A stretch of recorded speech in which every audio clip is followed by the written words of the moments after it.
Viewers, welcome to C2C News and welcome to Recap. And a warm welcome to a guest and an expert, Dr. Vipul Saxena also. स्वागत है sir. Thank you, Robin. Thank you. Okay. And as always, before we start, we'll just run through all the topics that we are going to cover in this episode of October 4th. SSR का case में दो development हो रहे हैं. एक तो आने वाले हफ्ते में होगा 302 ऐड होने का निर्णय दिया जाएगा, जो मीडिया में काफी इसका जो है उनके दो एम्प्लॉइज गणेश और अंकित दिल्ली में है जंतर मंतर पर, और उसकी वजह से काफी सारी एक्टिविटीज हो रही है, उसके ऊपर चर्चा होगी. देन वी हैव हाथरस में एक सीरियस ट्रेजेडी हुआ था जिसमें दो चीज़ें हम लोग डिस्कस करने वाले हैं. एक तो दोनों जो भाई बहन जो है राहुल गांधी और प्रियंका वाड्रा, वो लोग जा रहे थे, उनको रोका गया पुलिस द्वारा. और दूसरा वहाँ पर जो बच्ची थी जिसकी हत्या हुई, उसको जो रात में अंतिम संस्कार हुआ उसके ऊपर बात होगी. देन वी हैव कोविड-19 अनलॉक 5, और लास्ट में हम चर्चा करेंगे बाबरी डेमोलिशन का जो वर्डिक्ट आया है उसके ऊपर. तो स्टार्ट करते हैं एसएसआर केस से. विपुल जी, 302 लगने के ऊपर काफी डिबेट हो रही है, प्राइम टाइम डिबेट्स काफी सारे न्यूज चैनल में, कोई बोलते लगेगी, कोई बोलते नहीं लगेगी. आज सुबह से भी काफी गर्मा गर्मी है न्यूज चैनल में. एमएसएम में कोई बोल रहे हैं कि एम्स की रिपोर्ट बोल रही है कि ये सुसाइड है, मर्डर नहीं है, और एक चैनल बोल रहा है कि नहीं, ये जो भी हालत है उसके हिसाब से ये मर्डर ही है. आपके क्या विचार है? लगता है आपको 302 ऐड करेगी सीबीआई इसमें? देखो, मैं कोई स्पेकुलेशन नहीं करूंगा रॉबिन, और वो सही भी नहीं है. एज ए न्यूज चैनल हम लोगों को वो दिखाना चाहिए, वो बोलना चाहिए जो रिकॉर्ड पे अवेलेबल है. करेक्ट. अभी क्या हो रहा है कि हर चैनल का अपना उन्होंने एक एंगल ऑफ स्टोरी ले लिया है. तो कोई अगर शुरू से लेके बैठा है कि मर्डर है तो मर्डर की स्टोरी चलाना चाहता है. कोई बोल रहा है नहीं, सुसाइड पे जिसने ट्रस्ट किया है तो सुसाइड की स्टोरी चलाना चाहता है. और ये सब जो है उनका एजम्पशंस है. मैं समझता हूँ कि सीबीआई ही है लास्ट अथॉरिटी जो कि इन्वेस्टिगेशन कर रही है. तो उनके पास क्या एविडेंस रिकॉर्ड पर है, आई थिंक वही लोग सही लोग हैं जब तक कि सीबीआई को प्रेस कॉन्फ्रेंस नहीं करती है. क्योंकि दोनों जितने भी चैनल्स हैं सब सीबीआई को कोट कर रहे हैं. एक चैनल बोलता है कि नहीं, सीबीआई ने जो है मर्डर रूल आउट नहीं किया है. दूसरा चैनल बोलता है कि नहीं, सीबीआई जो है सुसाइड की तरफ जा रही है. तो कोई भी जो है क्लियर कट स्टैंड नहीं ले रहा है, केवल अपना जो एंगल लिया उस पर चल रहा है. तो इसलिए मैं चाहता हूँ कि इन्वेस्टिगेशन चलना चाहिए, और जो चीजें बाहर आ रही हैं थ्रू ऑफिशियल चैनल और सोर्सेज चैनल जो भी है, आई थिंक मीडिया को वहीं तक रेस्ट्रिक्ट रहना चाहिए. अपना कंक्लूजन नहीं निकालना चाहिए, जो कि एक बैड जर्नलिज्म मैं बोलता हूँ, वो नहीं करना चाहिए. इससे ज्यादा मैं कुछ बोलना चाहता हूँ. और आगे बताइए क्या हो रहा है इसमें. अच्छा, दूसरा बात जो है, उनके दो एक्स एम्प्लॉइज जो है अंकित और गणेश जंतर मंतर पे हैं, जिसकी वजह से काफी एक्टिविटीज हो रही है. सारे न्यूज चैनल पे लोग वहाँ पे जा रहे हैं और अपना सपोर्ट बता रहे हैं. इसके क्या क्या मायने हैं? मेरे हिसाब से एक तो मायना ये है कि अगर कुछ लोगों को लगा होगा कि this news of SSR will die down its natural way as a news, because इतनी सारी ब्रेकिंग न्यूज हो जाना होती रहती है, तो ये इसको एक वापस मैं ये नहीं बोलूंगा कि उन लोग के वहां जाने से ऑक्सीजन मिला है, बट उससे शायद एक दबाव बनेगा सीबीआई के ऊपर, पॉलिटिशियंस के ऊपर, कि इसको जल्द से जल्द रैप अप करें और एक उसका जो भी आउटकम है सामने लेके आए. आपके क्या विचार है? बिल्कुल सही बोलते हैं रबिन. आई थिंक इस तरह के जो प्रोटेस्ट हो रहे हैं जंतर मंतर पर, उसका केवल ये इफेक्ट होगा कि थोड़ा सा प्रेशर होएगा सीबीआई के ऊपर कि इस केस को जल्दी से किसी डायरेक्शन में लेके जाए, और जनता को लगे कि किस तरफ ये केस जाने वाला है. अभी तक पूरा कंफ्यूजन है कि सुसाइड है या मर्डर केस है. जंतर मंतर पे जो लोग प्रोटेस्ट कर रहे हैं वो डिमांड कर रहे हैं कि 302 लगाओ. जो मैं उसको सपोर्ट नहीं करता. सपोर्ट करता हूँ प्रोटेस्ट को, और जो प्रेशर टैक्टिक्स या प्रेशर का जो उनका आइडिया है वो बिल्कुल सही है कि अभी बहुत टाइम निकल चुका है सुशांत की डेथ को हुए, और अब कुछ ना कुछ बाहर निकलना चाहिए ऑफिशियल चैनल से कि किस दिशा में ये केस जा रहा है। हाँ, वहां तक सही है। और जंतर मंतर पे जब इस तरह के प्रोटेस्ट होते हैं, उसका डेफिनेटली नेशनल लेवल पर, इंटरनेशनल लेवल पर उसका इम्पैक्ट पड़ता है। आप देखिए आज बीबीसी वगैरह उस न्यूज को कवर कर रहे हैं, इसका मतलब इसका जंतर मंतर पे प्रोटेस्ट करने का फायदा तो जरूर हुआ है। मैं समझता हूँ कि जल्दी ही सरकार थोड़ा सा बोलेगी सीबीआई को कि भी एटलीस्ट एक छोटा प्रेस कॉन्फ्रेंस करके वहां तक तो दिखा दे जनता को कि आगे वो किस डायरेक्शन में जा रहे हैं, ताकि कंफ्यूजन जो चल रहा है वो क्लियर हो पाए। तो दूसरा जो है एक बर्निंग इश्यू जो हम लोग ने इस सप्ताह में डिस्कस करने के लिए उठाया है, वो Hathras alleged murder and rape case. तो उसके अंदर पहला वाला बात जो है वो ये है कि दोनों भाई बहन राहुल गांधी और प्रियंका वाड्रा यूपी जा रहे थे हाथरस में, जो परिवार है बच्ची का उससे मिलने के लिए, और उनको यूपी पुलिस ने जबरदस्ती रोका और उसमें काफी सारी एक्टिविटीज हुई और व्हीकल से उतर के चलना शुरू कर दिया। राहुल गांधी नीचे गिर गए, कोई बोलता है कि वो अपने आप गिर गए, कोई बोलता धक्का मार दिया।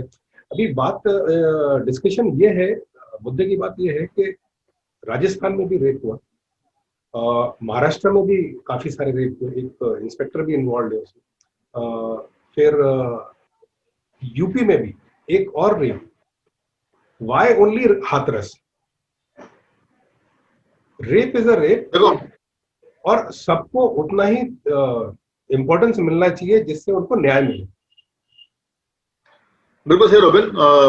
मैंने जैसे पहले बोला कि हम लोग जर्नलिस्ट हैं और हम लोगों को केवल वही बताना चाहिए जो सही है और वही बताना चाहिए जो रिकॉर्ड पर अवेलेबल है। राहुल गांधी जी और प्रियंका जी से पहला क्वेश्चन तो मैं करूंगा कि भाई निर्भया कांड उनके टाइम में हुआ, निर्भया को न्याय मिलने में 8 साल क्यों हो गए? आपकी सरकार चली गई और उसका जो केस चलता रहा, उन्होंने कोई प्रेशर नहीं डाला जुडिशरी के ऊपर कि इसको केस को क्लोज करो, ठीक है? तो उनका मॉरलिटी तो कुछ है नहीं कि सरकार के ऊपर दबाव डालें और बोले जी जल्दी करो। दूसरी चीज, राजस्थान में जो हो रहा है उसके बारे में एक स्टेटमेंट भी राहुल गांधी जी और प्रियंका गांधी जी आज तक नहीं दिया है। जैसे आपने बताया यूपी में एक और कांड हुआ है, महाराष्ट्र में उसके बारे में कोई स्टेटमेंट नहीं है। तो एक क्लियर कट पॉलिटिक्स है और मैं समझता हूँ जनता देख रही है कि केवल ये पॉलिटिकल फायदा उठाना चाहता है, क्योंकि यूपी में इनकी करारी हार हुई है और इनके पास कोई ग्राउंड बेस नहीं है। तो ये सोच रहे हैं कि किस तरह ग्राउंड बेस बन जाए। और आपने जिस तरह देखा टीवी पे जो वीडियो घूम रही है, जिस तरह राहुल गांधी जी खुद कैमरे वाले साहब बोल रहे हैं, हाँ आप आइए, देखो मुझे कवर करिए, कैमरे वाले आप आइए सामने, और फिर वो फोर्स कर रहे हैं पुलिस के ऊपर अपने आप को और पुलिस को धक्का दे रहे हैं और फिर जाके खुद गिर जाते हैं। कोई बच्चा भी उसको समझ जाएगा कि इस पूरी एक्टिंग चल रही है। और इन सब के दिन और जमाने चले गए रोबिन। अभी जनता बहुत समझदार है, ठीक है? वो जरूरी नहीं, ठीक है, वो न्यूज देखती है, न्यूज सुनती है, पर अभी हर चीज वीडियो पे अवेलेबल है। तो जनता के बाद दिमाग है, इंटेलिजेंस है, वो समझते हैं कि क्या क्या दिखाया जा रहा है, क्या सच है। तो ये सब चलने वाला नहीं है, पॉलिटिकल माइलेज लेना चाहते हैं, दैट्स इट। लोगों को भी समझना चाहिए जनता को कि एक तो जो पॉलिटिशियन का इन्वॉल्वमेंट रहता है किसी केस को लेकर, और किसी केस में वो लोग बिल्कुल ध्यान नहीं देते, वो उनको मालूम है, लेकिन नागरिकों को भी सामने आना चाहिए और जो भी सोशल मीडिया प्लेटफॉर्म वो यूज करते हैं उससे वो अपनी बात को बाहर निकाले और सरकार को बोले कि जितने भी इस टाइप के केसेस रहते हैं, रेप केसेस, वो एक ही है और उसके ऊपर कुछ कानून ऑलरेडी है। अब समय आ गया है कि उसके अंदर कुछ प्रोसेस फ्लो बनाए जाए। प्रोसेस फ्लो किस तरह के कि भाई अगर रेप हो गया और वहां पे कुछ इन्वेस्टिगेशन हो रहा है, जैसा कि अभी मीडिया बोल रहा है कि हमारे को वहां जाने की परमिशन नहीं है, और उत्तर प्रदेश शासन बोल रहा है कि हमारा एसआईटी इन्वेस्टिगेशन कर रहा है, इसलिए हम नहीं चाहते वहां पे मीडिया आके उसको डिस्टर्ब करे। कौन सही है गलत है मैं उसमें नहीं पढ़ रहा हूँ, लेकिन मैं ये बोल रहा हूँ कि एक प्रोसेस फ्लो रहा है कि बस अगर रेप हो गया तो 1 2 3 4 ये चीजें सब लोग फॉलो करेंगे, पुलिस ये करेगी, मीडिया ये करेगा, और लोकल एडमिनिस्ट्रेशन जो है वो ये करेगा, और स्टेट गवर्नमेंट सेंट्रल गवर्नमेंट के बीच में जो भी बातचीत होंगी वो किस तरह से फ्लो होगी। तो अभी इश्यू कैसा हो गया है कि मीडिया डिवाइड हो गया है, उसको एजुकेट कर रहा है विक्टिम फैमिली को कुछ बोलने के लिए। और दूसरा एक और बात जो आपने देखी हुई कई बार कि मीडिया जो है इतना ज्यादा व्याकुल हो जाता है टीआरपी के लिए कि ये भूल जाता है कि उसके एक ट्रेजेडी हुई है, उसको प्राइवेसी चाहिए, उसके आंसू नहीं सूख पाते हैं और सब लोग मुंह में माइक घुसा देते हैं। तो ये मैं ये नहीं बोलूंगा किस हद तक जाना चाहिए, किस क्या कंट्रोल होना चाहिए, लेकिन एक प्रोसेस फ्लो बनना चाहिए जिसको प्रोफेशनली डील करें इस टाइप की न्यूज कवर करें, बिकॉज ये कोई इलेक्शन का न्यूज नहीं है, ये किसी का रेजिग्नेशन का न्यूज नहीं है, ये एक ट्रेजेडी है। आपके विचार इसके बारे में? देखिए, मैंने बीच में काफी देर टाइम ट्वीट किया कि सरकार को अभी कुछ ना कुछ मीडिया के लिए कंडक्ट रूल लाना चाहिए कि मीडिया के लोग कहाँ कहाँ तक प्राइवेसी को ब्रीच कर सकते हैं। आजकल जो हो रहा है, जो आपने बताया, इसको बोलते हैं लिंचिंग। ये लिटरली लिंच करते हैं, चाहे वो इन्वेस्टिगेशन ऑफिसर है, चाहे वो सरकार है, चाहे वो विक्टिम है, बिना किसी सेंसिटिविटी की। विक्टिम ऑलरेडी बेचारा दुख है, उसको दुख सहन नहीं कर पा रहा है, और आप उससे पूछ रहे हो आपको कैसा लग रहा है, आपका क्या विचार है, आप ऐसा क्यों नहीं सोचते हो। तो मैं समझता हूँ कि अभी समय आ गया है कि वो जमाने चलेगा जब मीडिया अपने आप को रेगुलेट करता था। ठीक है, आई थिंक सरकार को कुछ करना चाहिए कि मीडिया को रेगुलेट करने के लिए कुछ कानून बनाए। जहाँ तक सवाल है इस केस में, रघुन, मैं एक चीज और ऐड करना चाहूंगा।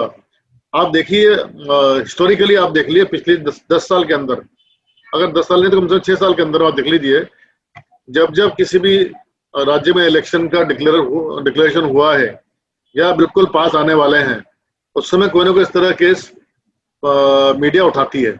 ऐसा नहीं इस तरह केस चुनाव के बाद नहीं होते हैं डेफिनेटली, पर मीडिया को ये एक टीआरपी फॉर्डर मिल गया है कि इलेक्शन जब डिक्लेयर हो जाए तो एक इशू को बड़ा बना दो और उस पर पूरा हल्ला मचाना शुरू कर दो। ठीक है, with all sympathy to the victim family and victim. Okay, मैं समझता हूं कि ये एंगल भी जो है किसी न किसी को स्टडी करना चाहिए और इसका एक सही हल निकालना चाहिए कि how to stop these things. Okay, ज्यादा सवाल है उस लड़की के साथ जो हुआ, आपने सही बोला कि सरकार को कुछ पॉलिसी निकालनी चाहिए, कुछ गाइडलाइन निकालनी चाहिए कि भाई जब भी इस तरह का केस होएगा उसमें क्या क्या स्टेजेस होंगी एक्शंस की, और कुछ ना कुछ, जैसे आप कोई वीआईपी या मिनिस्टर या प्रेसिडेंट जब एडमिट होता है हॉस्पिटल में तो उसका एक मेडिकल रिपोर्ट हर शाम को या हर हफ्ते में एक बार निकाली जाती है। सरकार को कुछ स्टेटमेंट निकालना चाहिए, वीकली स्टेटमेंट या डेली स्टेटमेंट, और बुला के प्रेस को स्टेटमेंट दो और सिस्टमेटिकली उसको डील करो। आई थिंक ऐसा कुछ करना चाहिए सरकार को, और ये लिंचिंग बंद होनी चाहिए, ये बहुत जरूरी है। केस से रिलेटेड एक और बहुत ही सीरियस बात है जो पूरा देश उसके ऊपर काफी चिंतित है और नाराजगी भी है, वो ये कि आधी रात में ऐसी क्या वजह थी जिसकी वजह से वो बच्ची का दाह संस्कार कर दिया गया? नहीं, देखिए, वो तो बहुत गलत हुआ। भारतीय संस्कार जो हमारे संस्कृति है, जो हमारा हिंदू धर्म में जो बताया गया है, सूर्यास्त के बाद संस्कार निषेध है, सही नहीं माना जाता जब तक कि कोई बहुत बड़ी कंपल्जन हो। तो वो हर तरीके से गलत है, और जिस तरह की न्यूज आ रही है कि परिवार को इन्वॉल्व नहीं किया, और आई थिंक उसका सरकार ने भी कहने के संज्ञान लिया है। इसलिए आप देखिए, योगी जी ने वहाँ के एसपी और डीएसपी को, इंस्पेक्टर को सस्पेंड कर दिया है। तो कहीं ना कहीं सरकार ने भी ये मान लिया है और प्राइमा फेसी कि वो एक गलत काम हुआ है, और मैं योगी जी को काफी धन्यवाद देता हूँ कि उन्होंने इतना क्विक एक्शन किया है, और एक जो गलत हुआ है। आप देखिए कि सरकार बीजेपी की है, तब भी उमा भारती का आप ट्वीट देखिए, उन्होंने इतना clear cut tweet Yogi ji को लिखा है, और उसका भी एक इम्पैक्ट हुआ है। और मैं समझता हूँ कि जनता देख रही है कि जो योगी जी की सरकार है वो क्राइम के पीछे पड़ी हुई है, पर उत्तर प्रदेश में जिस तरह की गुंडागर्दी, जिस तरह के क्राइम समाजवादी पार्टी और पहले की जो सरकारें छोड़ के गई हैं, उसको कंट्रोल करना इतना आसान नहीं है।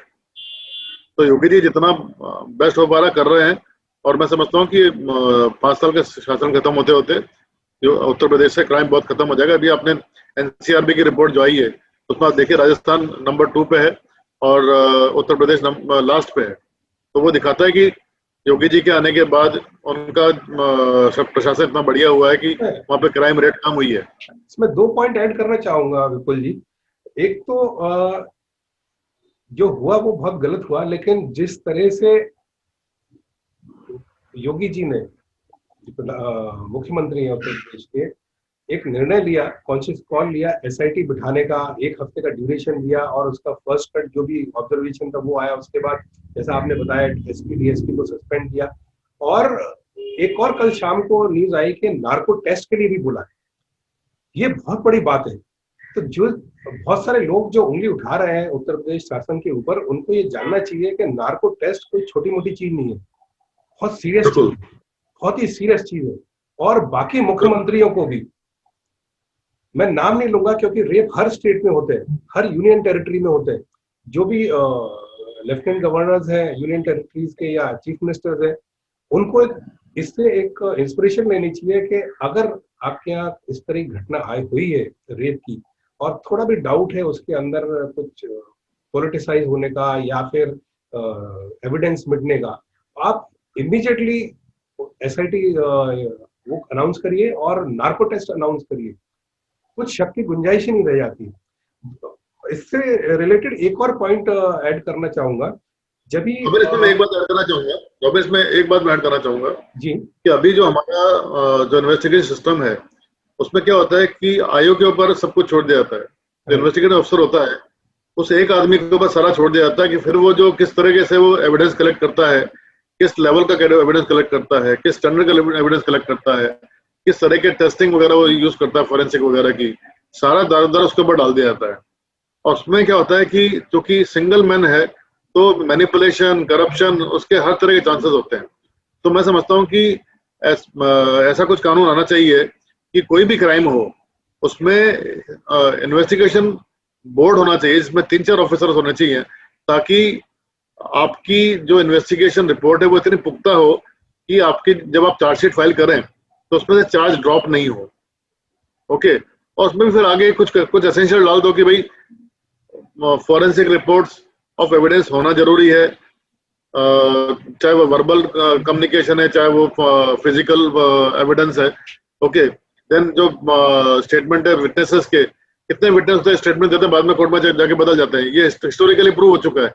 तो क्यों नहीं हम नया कानून लाते हैं कि जो विटनेस स्टेटमेंट देगा वो मजिस्ट्रेट सामने देगा, बनाओ मजिस्ट्रेट को इन्वेस्टिगेशन बोर्ड का मेंबर कि जब विटनेस के स्टेटमेंट ले रहे हैं आप तो मजिस्ट्रेट वहां पे अवेलेबल होना चाहिए। तो जब आपका इन्वेस्टिगेशन लेवल पे ही आप इतना पुख्ता एविडेंस तैयार कर लेंगे तो मैं नहीं समझता कि क्राइम रेट कम नहीं होगा और conviction level, conviction percentage high नहीं होगा। तो आई थिंक कहने के सरकार सोचना चाहिए इस दिशा में और कुछ करना चाहिए इसमें ना। मैंने एक चीज नोट करा है, जितने भी केसेस हुए हैं इंडिया में या फिर देश के बाहर, काफी सारे कानून जो है बना के फायदा नहीं है, क्योंकि जो आम पब्लिक है, जो जनता है, वो फियर साइकोसिस में जीती है, और वो फियर साइकोसिस की वजह से बहुत सारे क्राइम नहीं होते। एक आम नागरिक, आपने देखा होगा, कांस्टेबल निकलता है बाइक पर या उसकी पुलिस की जीप में, अगर वो सिगरेट पी रहा है या कोई भी, अगर उसको लगता है कि वो गलत चीज कर रहा है तो एकदम अलर्ट हो जाता है। उसको वो चाहता है कि उसका आई कांटेक्ट उस कांस्टेबल या इंस्पेक्टर के साथ ना हो, वो फियर साइकोसिस है। जो पुलिस है या फिर कोई स्टेट या सेंट्रल गवर्नमेंट एम्प्लॉइज है या डॉक्टर है जो फॉरेंसिक की रिपोर्ट्स बनाते हैं, वहां पे फियर साइकोसिस नाम की चीज ही नहीं है। बिल्कुल, उनको मालूम है मैक्सिमम मैं सस्पेंड होऊंगा, मैक्सिमम मेरा जॉब मेरा ट्रांसफर होएगा, मैक्सिमम मेरा डिमोशन होगा, और बहुत ज्यादा हुआ तो जॉब से निकाला जाऊंगा। अगर एक ऐसा कॉन्शियस कॉल लिया जाए कि भाई आपका जो प्रोफाइल है उस प्रोफाइल के हिसाब से अगर आपने जस्टिस नहीं किया तो आपको लाइफ लॉन्ग रिग्रेस इम्प्रिजनमेंट मिलने वाला है। फिर आप देखिए कि जो कन्विक्शन रेट कितने हाई हो जाएंगे, उसका जो ड्यूरेशन, जो टर्न अराउंड टाइम है इन्वेस्टिगेशन का, वो कैसे इंप्रूव हो जाएगा। अभी एसएसआर केस में how is it possible that forensic जो उसका पोस्टमार्टम रिपोर्ट जो है उसमें टाइम नहीं डाला है। ठीक, कई देशों में इस तरह का कानून है कि जहाँ पे इस तरह के जो लैप्सेस हुए उसमें बहुत सीवियर पनिशमेंट होता है, क्रिमिनल एक्शन होता है, और अगर ट्रायल के बाद कन्विक्शन नहीं होता है अक्यूज का तो इन्वेस्टिगेशन ऑफिसर के ऊपर बहुत सीवियर एक्शन होता है। तो कई देश है यहाँ पे ऐसा है, पर ये भारत है, भारत में अभी तक ऐसा कुछ नहीं हुआ कि सरकारी अफसर ने कोई गलत काम कर दिया या गलत एक्शन ले रहे जिससे जनता को परेशानी हुई या कुछ हुआ, उस पर कोई पनिशमेंट नहीं है, कुछ नहीं, मैक्सिमम क्या ट्रांसफर हो जाएगा। एक प्रमोशन रुक जाएगा, ठीक है। तो जब तक इन लोगों पर अकाउंटेबिलिटी नहीं आएगी, ओके, मैं नहीं समझता कि थिंग्स इम्प्रूव होने वाली है। योगी सरकार फॉर्म हुई थी, फॉर्म होने के 6 महीने के अंदर ही, इफ आई नॉट मिस्टेकन, उन्होंने एंटी रोमियो स्क्वाड बनाए थे, उसका गठन किया था। और जैसा हमेशा होता है, वो कानून या उन्होंने जो भी कमेटी बनाई थी, वो मिसयूज हो गया कई जगह, या फिर उसका उन लोग ने ओवर यूज कर दिया मॉरल हो गया। पुलिसिंग के चक्कर में, जिसकी वजह से उसको वापस डिसॉल्व करना पड़ा। तो ये भी एक आज की तारीख में जो भी लेफ्ट विंगर्स हैं या मीडिया के लोग हैं जो इस हाथरस केस के ऊपर इतनी चिंता जता रहे हैं, उन लोग को सोचना चाहिए कि अगर वो कंटिन्यू रहता तो आज शायद ये घटना होते बच जाती। हाँ, कोई गार्डन में बच्चे बैठे हैं, कुछ आपस में बातचीत कर रहे हैं, आप उनको जाके डिस्टर्ब कर रहे हो, आपको लगता है जागती हो गई, तो ऐसे लोगों के अगेंस्ट में एक्शन लो। लेकिन आप उसको ऐसा बोल लो कि मॉरल पुलिसिंग है और ये बंद होना चाहिए, तो वो बहुत गलत उस वक्त मेरे ख्याल से प्रेशर डाल दिया था, और योगी सरकार भी प्रेशर में थी, उसको उन लोगों ने they allowed it to dissolve. Ravindra ने बहुत बढ़िया पॉइंट उठाया। मैं समझता हूँ कि योगी जी को इसको रिकंसिडर करना चाहिए। उस समय चूंकि जैसे आपने बोला कि योगी जी नए नए आए थे, तो पब्लिक प्रेशर में आकर उन्होंने उसको विड्रॉ कर लिया। मैं समझता हूँ कि उसको विड्रॉ नहीं करना चाहिए था। उसके ऊपर एक रिव्यू कमेटी बना के और उसको सिस्टमेटिकली इम्प्लीमेंट करना था, दोबारा एनफोर्स करना था, जिससे कि जो लोग उसका जो अधिकारी उसको उसकी एक्सेस कर रहे हैं, मिसयूज कर रहे हैं, ओके, उनके खिलाफ सिविल एक्शन होना चाहिए। और जो लोग उसको वायलेट कर रहे हैं या कॉम्प्रोमाइज कर रहे हैं, उनके खिलाफ भी सिविल एक्शन होना चाहिए। ऐसा कुछ कानून बनाना चाहिए था जिससे कि उसका एनफोर्समेंट जो है बहुत लॉजिकल हो जाए और फेयरली हो जाए। आई थिंक वो कानून बहुत जरूरी है। मैं चाहूंगा कि योगी जी इस पर कंसिडर करें कि उसको एक बार फिर रिव्यू करके और एक प्रॉपरली उसको एनफोर्स करें। उसके बहुत फायदे होंगे, और उससे मैं समझता हूँ कि जो उत्तर प्रदेश में जो क्राइम हो रहे हैं इस तरह के, ओके, उनका रेट और कम होगा। अनलॉक 5 कोविड-19 का, उसके ऊपर अब काम शुरू हो गया है। अभी मुंबई जैसे शहर में जहां पर लोकल ट्रेन और जो बेस्ट सर्विस है, लाखों लोग रोजाना हर 24 घंटे में ट्रेवल करते हैं, वो उनकी लाइफलाइन है। वो अगर शुरू करते हैं तो हमारे यहाँ एक प्रॉब्लम ये है कि वो सोशल डिस्टेंसिंग ऑफिशियली हम लोगों ने यानी कि सरेंडर कर दिया है, एंड सब कुछ राम भरोसे हो गया है। और अगर उसको कंटिन्यू करते हैं सर्विसेज को, जो सस्पेंशन है, तो फिर इकोनॉमी का, जॉब का, बिजनेस का प्रॉब्लम है। तो सरकार भी करे तो क्या करे। देखो, सरकार को तो बहुत कुछ करना था, और जिस तरह से इसको हैंडल मिसहैंडल जो भी बोलो आप हो रहा है महाराष्ट्र में, स्पेशली मुंबई में, उसके फॉल आउट आप देख रहे हो कि 15 लाख का काउंटर पहुंच चुका है महाराष्ट्र का, जो कि भारत के टोटल काउंट का 25% कंट्रीब्यूट कर रहा है। जितना इकोनॉमी में कंट्रीब्यूट करता था उतना अभी कोविड में कंट्रीब्यूट कर रहा है। तो ये दिखाता है कि कहीं ना कहीं सीवियर फेलियर हुआ है सरकार द्वारा कोविड को कंट्रोल करने में। तो जो भी रीजन है, एडमिनिस्ट्रेटिव फेलियर है, जो भी फेलियर है, ओके, तो लोकल की बात करता हूँ। लोकल को जब आप चालू करेंगे तो एक बहुत कॉशियसली आपको चालू करना पड़ेगा, जिससे कि जो लिमिटेड मूवमेंट है वो इतना ओपन नहीं हो जाए कि लोग फ्री होके, जैसे पहले होता था भीड़ भाड़ सुबह सुबह देखो धक्का मुक्की में जा रहा है, उससे तो कोविड की स्थिति और ज्यादा खराब होगी। ये एक चैलेंज की बात होगी। अगर आपको लोकल चालू करनी है तो किस तरह आप उसको क्राउड कंट्रोल कैसे करेंगे, वो एक बहुत बड़ा चैलेंज होगा। और मैं समझता हूँ कि महाराष्ट्र सरकार ने उसको प्रीएम्प्ट किया होगा कि ये बहुत बड़ा चैलेंज आने वाला है, उसको कैसे कंट्रोल करेंगे। अगर नहीं किया तो हो सकता है कि दोबारा लोकल को बंद करना पड़े। तो एक आपने अनलॉक किया और कुछ दिन बाद दोबारा लॉक कर दिया, वो एक बैड डिसीजन होगा। तो मैं आगाह करूंगा महाराष्ट्र गवर्नमेंट से कि ये एक बहुत इंपॉर्टेंट पॉइंट है, जिसपे विचार करें, और चालू करने के पहले उसके चेक्स एंड बैलेंसेस क्या होंगे, कंट्रोल क्या होंगे, वो जरा सोच लिया जाए। पर ये अच्छा मूव है, होना चाहिए। इकोनॉमी खुलने के लिए लोकल हमारी लाइफलाइन है, उसको चालू करना चाहिए। बाबरी डेमोलिशन वर्डिक्ट आया है और सब लोग बरी हो गए। इसके कुछ लोगों ने अपना सेटिस्फेक्शन बताया है, जो लोग एक्सपेक्ट कर रहे थे कि उसके अंदर कोई कॉन्स्पिरेसी नहीं है, उसके ऊपर ही वर्डिक्ट होगा, और ऑब्वियसली बाकी लोग जो है उससे वर्डिक्ट से नाराज हैं। आपके क्या विचार है इसके ऊपर? देखिए,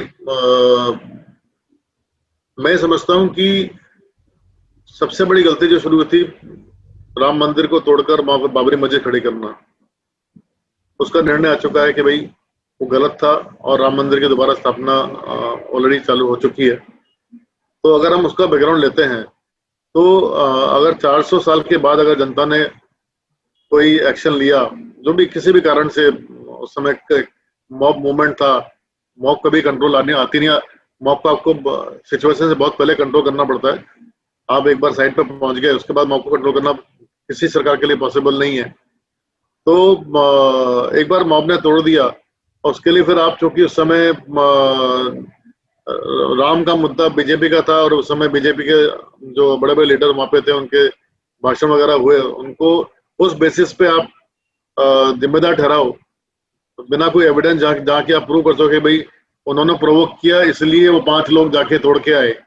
कानून ये बोलता है, कानून ये नहीं बोलता है कि आपने भाषण दिया, प्रोवोकेटिव भाषण दिया तो ठीक है भाई, इसकी वजह से ही हो गया। ठीक है, प्रोवोकेटिव भाषण के अलग क्लॉजेस हैं, ओके, बट देन आप उसको एट्रीब्यूट नहीं कर सकते कि अगर आपने प्रोवोकेटिव भाषण दिया उसकी वजह से बाबरी धराशायी हुई। मैं समझता कोर्ट ने कहीं ना कहीं उसको कॉग्निजेंस में लेकर इन सबको बरी किया, बिकॉज कोई डायरेक्ट कनेक्शन कोर्ट का नहीं मिला किसी भी एविडेंस में कि भाई मुरली मनोहर जोशी जी या आडवाणी जी के भाषण से प्रेरित होकर या उनसे मोटिवेट होकर वो 5 लोग बाबरी जांचे पर चढ़े और उसको तोड़ दिया। ओके, तो मैं समझता हूँ कि न्याय संगत डिसीजन हुआ है, और इससे जुडिशरी का अच्छा ही हुआ है। जुडिशरी ने काफी बैलेंस डिसीजन दिया, अच्छा डिसीजन दिया, और इस तरह ही जुडिशरी काम करना चाहिए। ओके, इसलिए न्यायालय की जो परिसीमाएं हैं उसके अंदर जो जजमेंट आया बहुत फेयर जजमेंट है, और मैं नहीं समझता कि अभी तो सीबीआई कोर्ट का जजमेंट है ये, तो मैं समझता हूँ कि जो अपोजिशन पार्टी है वो लोग इसको और आगे लेके जाएंगे, क्योंकि पॉलिटिकल इशू है तो थोड़ा पॉलिटिकल माइलेज लेना चाहेंगे, और अपनी जो कम्युनिटी है उसको भी थोड़ा मोटिवेट रखना चाहेंगे, उसके लिए जाएंगे वो लोग। पर बॉटम लाइन ये है कि ये एक फेयर जजमेंट है और इसके खिलाफ कोई भी अपील स्टैंड नहीं करने वाली है। So viewers, with this discussion, we come to the end of this episode. Recap के इस एपिसोड के अंत में हम वापस आ गए हैं, और अगले रविवार को आपके साथ फिर मुलाकात करेंगे डॉक्टर विपुल सक्सेना जी के साथ, और 2 मेन जो इश्यूज है, होपफुली हम लोग प्रे करेंगे कि वो आगे बढ़े। एक एसएसआर का जो है कुछ एटलीस्ट एक क्लियर डायरेक्शन में जाए, क्या लगता है सर आप? हाँ, जिस तरह चैनल पर आ रहा है कि 2 मंडे तक जो है सीबीआई कुछ रिपोर्ट देने वाली है, कुछ खुलासा करने वाली है कि किस तरह से किस तरफ ये केस जा रहा है, तो अगर वो बात सही होती है तो मैं समझता हूँ कि अगले रविवार को जब हम मिलेंगे तब तक डेफिनेटली हमारा एक मेन मुद्दा होगा और हम उस पर डिस्कस करेंगे। और दूसरा ये हाथरस वाला केस का भी काफी कुछ खुलासा हो जाएगा, उसके बेसिस पे बाकी और के जो भी लोगों की जो अफवाह फैल रही है मीडिया की, वो सब क्लियर हो जाएंगे अगले संडे तक, क्योंकि 1 हफ्ते का ड्यूरेशन है उसका एसआईटी का, तो उसका कंप्लीट रिपोर्ट आ जाएगा सरकार के पास। तो कि अगले हफ्ते तक हमारा एक तो जो 1000 का केस, सीबीआई का केस जो किस तरफ जा रहा है, एनसीबी का किस डायरेक्शन में जा रही है, और हाथरस केस पे क्या हो रहा है, इन तीनों में क्लैरिटी आ जाएगी। और जो किसानों का मुद्दा था जो इतना ऊंचा जा रहा था, अभी कहने के दब चुका है। मैं समझता हूँ उसकी भी मौत की खबर आ जाएगी बहुत जल्दी कि वो मुद्दा जो है फुस हो गया, और ये केवल बिचौलियों का एक प्रदर्शन था जो उन्होंने अपना पैसा एक इन्वेस्ट किया था कि शायद सरकार दबाव में आ जाए, शायद किसान रोड पर आ जाए, वो कुछ हुआ नहीं, और मैं समझता हूँ उसका भी अंत हमको दिखेगा अगले हफ्ते में। मैं एनसीबी का जिक्र जानबूझकर नहीं किया था, तो काफी सारे सेलिब्रिटीज के नाम है, और होपफुली तीसरा टॉपिक अपना यही रहेगा, क्योंकि कुछ नाम एकदम क्लियर हो जाएंगे। अभी SARD और वो सब अल्फाबेटिक ऑर्डर में चल रहा है, बट ये आने वाले हफ्ते में वो सब अभी जो है स्पा ले रहे हैं, ड्रग स्पा। एक नया टर्म सुनने में आया है कि कुछ ऐसे ट्रीटमेंट अवेलेबल है कि आप गोवा जाओ, लंदन जाओ, फॉरेन जाओ, वहां पे कुछ ऐसे ट्रीटमेंट अवेलेबल है जिससे कि आप अपने जो ड्रग ट्रेसेस हैं उसको आप रिमूव कर सकते हैं। डिटॉक्स। पर उनको ये नहीं पता कि फॉरेंसिक साइंस इतना आगे बढ़ चुकी है, करेक्ट। आप नहीं छुपा पाओगे। Right right. In fact very fact के वो लोग गए हैं, ये अपने आप में एक वो एविडेंस है, क्योंकि एग्जैक्टली वो आपका चाहे फाइनेंशियल हो, जो आप बैंक से कैश विड्रॉ करते हो या डिपॉजिट करते हो या एटीएम से, या किसी को फोन करने का जो भी आपके नेटवर्क में जो नजदीकी और दूर के लोग, उसका एक पैटर्न रहता है। सेम फॉर ये आपके जो स्पास वगैरह के जो विजिट है, तो उसमें जहां भी पैटर्न अलग हो जाएगा तो intelligence agency would be very will be able to figure out. बिल्कुल बिल्कुल सही बोल रहे हो। ये एनसीबी अकेले काम नहीं कर रही है, इसके पीछे एनआईए आईबी सब लगे होंगे। Yes yes. और सब दर पकड़ में आने वाले हैं, चिंता नहीं करो। So viewers, thank you very much for being with us. एक बार फिर आपसे विदा लेते हैं। नमस्कार। नमस्कार।